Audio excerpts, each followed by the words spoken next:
ఈరోజు మీలో కూడా చాలామంది కొన్నిసార్లు పరిస్థితులు ప్రతికూలంగా లేదా వ్యతిరేకంగా లేదా ఇబ్బందికరంగా కొన్ని కష్టతరంగా ఎప్పుడైతే ఏర్పడతాయో అప్పుడు యేసు ప్రభువుని విడిచిపెట్టి వేరొక దానిలోకి మారిపోయే మనసు చాలామందికి ఈ రోజుల్లో కనబడుతోంది. ఎందుకనంటే విశ్వాస విషయంలో మీకున్న పట్టుని సడలిపోవడం మూలంగా అట్లా జరుగుతుంది.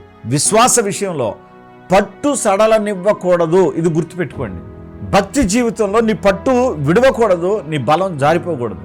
ఇప్పుడు పేతురు గారు వెళ్ళారు, నేను నిన్ను విడిచి ఎక్కడికి వెళతాను, నిత్య జీవపు మాటలు గలవాడు అని చెప్పిన ఈ మనుషుడే ఇప్పుడు ఏమంటున్నాడు అంటే, అందరూ కూర్చుని ఉంటే మరి మనం దేవుని పని చేద్దామని అనలా, నేను చేపలు పట్టుకుంటా వెళ్ళిపోతాను అన్నాడు. ఈ రోజుల్లో చాలామంది సేవకు వచ్చిన బిడ్డల గురించి చెప్తాను వినండి. ఫస్ట్లో ఏమనుకుంటారంటే యేసు ప్రభు సేవ చేయాలని మహా తపనతో దేవుని కొరకు ముందుకు వస్తారు. సేవలోకి వచ్చిన తర్వాత ఎన్ని అవమానాలు ఉంటాయో, ఎన్ని నిందలు ఉంటాయో ఇవన్నీ చూసినప్పుడు అనిపిస్తుంది, నాకెందుకు ఇదంతా, ఇవన్నీ నాకెందుకు, నేను యథార్థంగా బ్రతుకుతా, ఏదో ఒకటి చేసుకుని బ్రతుకుతా, దేవుని సేవకులకు సహాయపడతా అనుకొని సేవను విడిచిపెట్టి వెళ్ళిపోయిన వాళ్ళు ఈరోజు చాలామంది ఉన్నారు. కానీ ఒకటి చెప్తున్నా, అసలు దేవుడు అంటే నిజదేవుడు యేసు ప్రభు వారు, ఆయనను నమ్ముకున్నావా అసలు విడిచిపెట్టి వెనక్కి వెళ్ళకూడదు.